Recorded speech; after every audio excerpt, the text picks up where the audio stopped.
Mahaitsu, welcome back. Your eyes are still firmly glued on Mzanzi Fundiz, where everything and anything that has to do with football, Momo Mzanzi, will be put on the table for discussion. Gentlemen, we were still talking about the coaches. Merry-go-round that's happening in the league. Lekoko, Lufuno, we saw a bit of change happening. He wasn't really roped in, Nansalemo structuring, but the roles were defined. Relehobile clear, monkey head, monkey assistant. That move for cheaper, would you say that thumbs up? From two-pot to proper coaching, so this is a coach, this is an assistant. Then you are able to move forward. You are able to point fingers when the results are not coming, because then one stand in front of the TV and start talking football and start really taking responsibility of the result. For me, it was a right direction for Chipa. I think Chipa is very stable this season. For the longest time, Chipa hasn't fired a coach. You know, they don't waste time. Yeah, they don't look like they're about to fire anyone. Exactly. So they are very stable. They look like they're really in business. They are hovering right in the right positions in the right space. You know, to really go in the last half of the season. You know, try to challenge for top 8 and whatnot. I think they're very stable. They made the right decision. Golden Arrows, Maposa, Coach Kenyeza, but Golden Arrows took out a statement. They said he had gone AWOL. No, but I said they wrote the love letter. He said, thank you. Yeah, so looking at that and the changes that's taking place, let's rather focus on his impact in this team, because he seems to be a person that understands what's happening in the team. Look and I think Coach Mabuti is a coach that understands Golden Arrows because he played there. That's where he made his fame. So he knows the culture, he knows the expectation.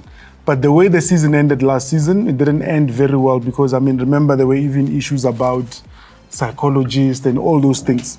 But the way that they started, they were doing well. I mean, when he went AWOL, wrote a love note, whichever one it is, whichever one came first, he was at position 6, which one would think that's very stable in terms of how the team is doing and how the team is able to move forward.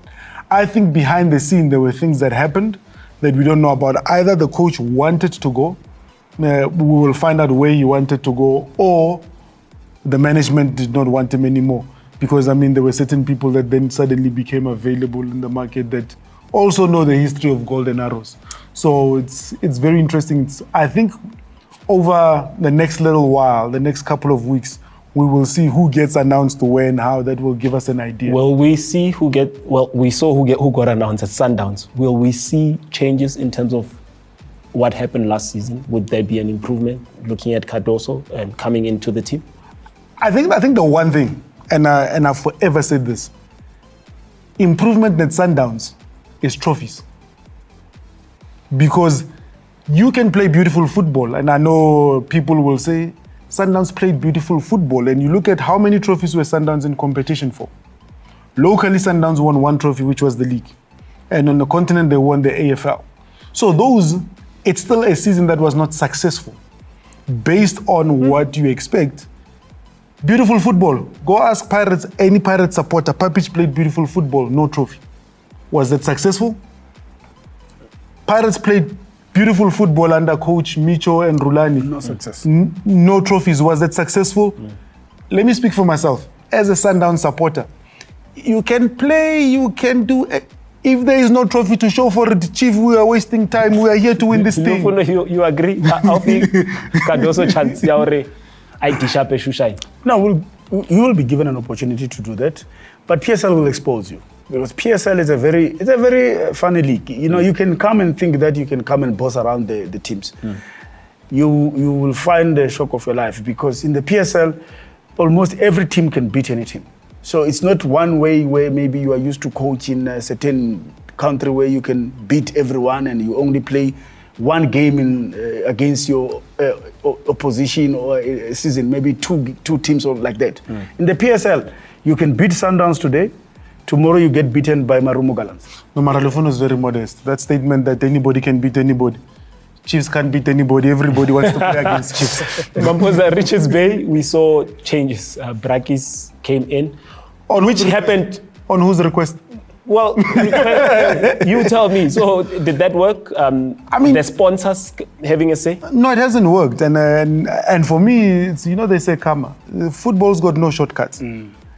everybody must stay in their lane. We're talking about cheaper, everybody's staying in their lane.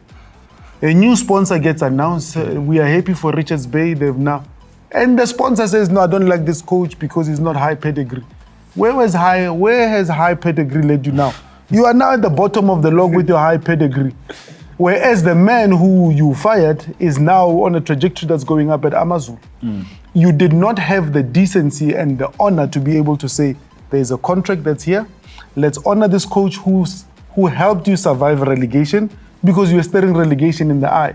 You come, you want big things. Chief, don't live at the top there. The clouds there, you'll find yourself that on a sunny day, there's no clouds and you're falling very hard. All right, quickly, Lufuno, because we saw Kuskukuni change. Quickly. Yeah, there's a certain gentleman that never got a chance to coach. Kuskukuni. He arrived. He was found with his pens down. He was found with his pens down. He was busy. Yeah. But he was busy. As I said, non-footballing stuff. He didn't coach. Then obviously, the smartest thing to do was to get a coach that understands the team. They went and fetched Lekoko. They said, come back, Tembo, come back. And these are the guys. Two-pot system. Yeah, two-pot system again. That's how they can be able to stabilize.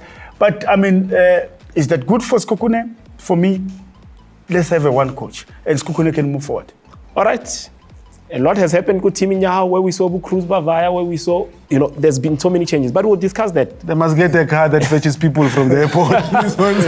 Unfortunately, that's all we have for you for this segment. Mzanzi Fundiz is still the choice. Make sure Rwanda, go and drink water, be refreshed. Check us second half, Harbo. We will still discuss more about South African football. Second half.